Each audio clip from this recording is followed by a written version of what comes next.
I want to go back to Brigadier General Robert S. Spalding, retired U.S. Air Force. Um, General Spalding, welcome back. It's always great to have you, sir. Good morning. Thank you. Great to be here. Yes, sir. So I want to go over credentials again. You know, you're a senior fellow at the Hudson Institute, but specifically, you're an expert at United States-China relations. Tomorrow, your new book is out, Stealth War: How China Took Over While America's Elite Slept. Coming out tomorrow, October the 1st. And so we've talked to you several times now, but I mean, I really feel like with what we're seeing overseas, the spotlight, at least in the alternative media, being shined on what the Bidens did in Ukraine. What they did in China is a much higher dollar amount, isn't it?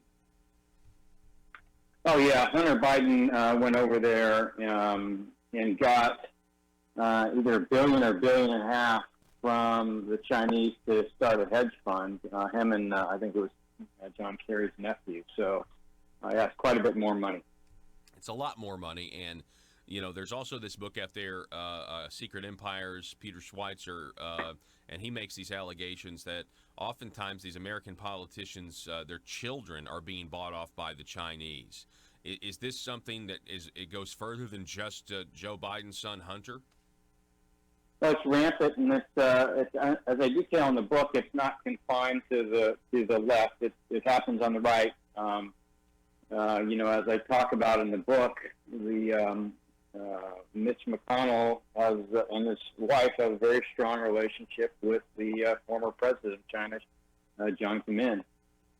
His sister-in-law is on the board of the Bank of China. So, I mean, there's strong associations, and not just with the political elite, also with the Wall Street elite and the tech elite. Yeah. And this is what globalization has brought us.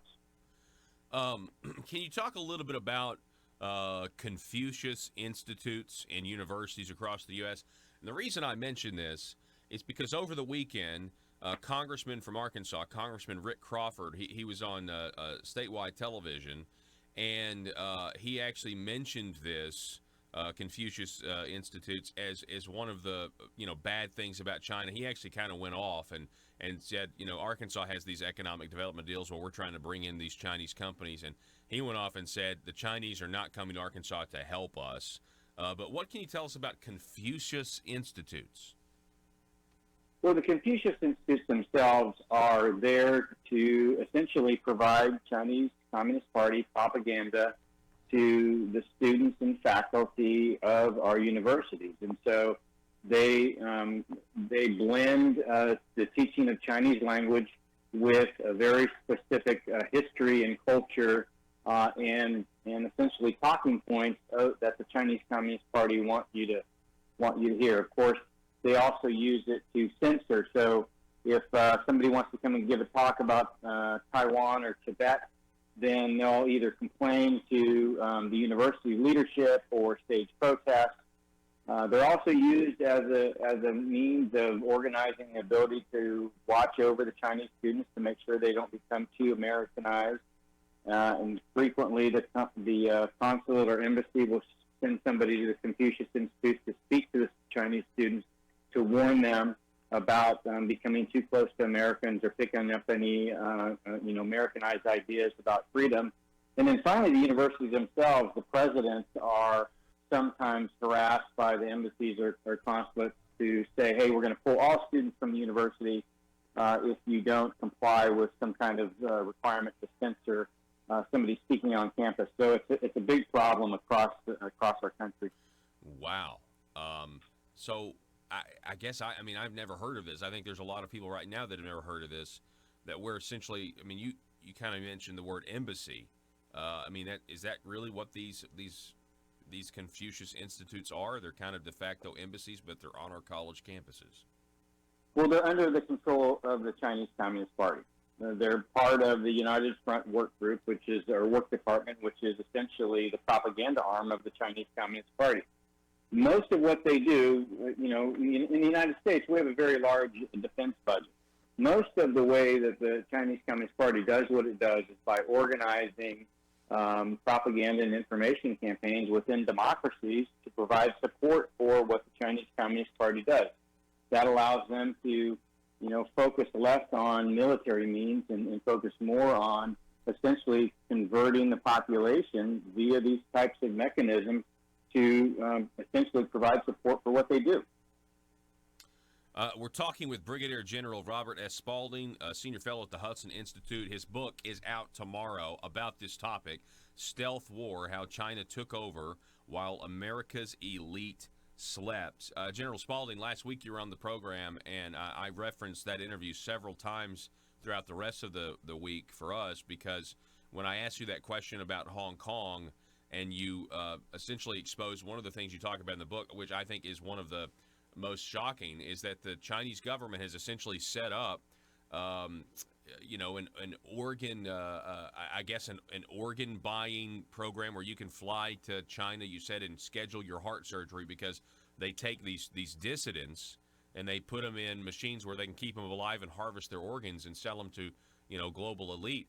I thought about that, all week, and I just thought how horrific. I mean, it's like something out of an Orwellian or science fiction, dystopian future, Well, and it's happened before in our past, and I'll reference the Nazis, and not the organ harvesting clearly, but that kind of really terrible behavior has happened in our past. The Nazis, Stalin, and Mao did it in the same country, just very brutal. And so the one country that's today, the only country, by the way, that banned this kind of travel to get transplants is Israel. And essentially, the heart surgeon there, who happened to be the head of the Transplant Association in Israel, who himself was a Holocaust survivor, his patient came to him and said, "Hey, I'm going next month to get a heart transplant." And he said, "Well, how do you know?" And he said, "Because I've scheduled it." And so he did some investigation, and you can go online and look. There's been an independent tribunal. They've released a summary report in the UK, led by Sir Jeffrey Nice. He's the guy that prosecuted Slobodan Milosevic for war crimes. They held a tribunal, and the summary report's out, and the final report, where they interviewed hundreds of witnesses, some doctors, others that were essentially taken in, their DNA was sequenced, and their organs were essentially, they got ultrasounds when they were in process to make sure that their organs were good, but they didn't have a match, so thankfully they were released. I mean, this is going on today as we speak, to the tunes of tens of thousands a year. It's absolutely barbaric. I'm seeing here also part of this. Tell me about funneling technology to China, and what the Chinese will do to so-called American experts, giving them money.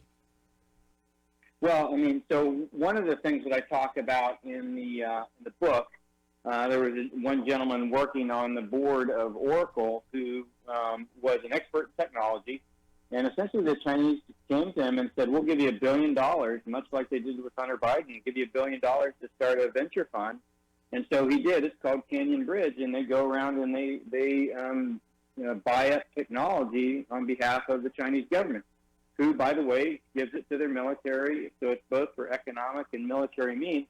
I think the most egregious thing, I mean, the most terrible thing is that what they do is they take money from Americans' retirement funds that gets sent over to China by Wall Street, and once it gets to China, they send it back in order to buy struggling businesses who can't get investment in the United States but have some technology that the Chinese want. So, and even worse, next year, 2020, the Federal Thrift Savings Board, the board that was my 401k plan when I was in the military, is going to start sending money over to China.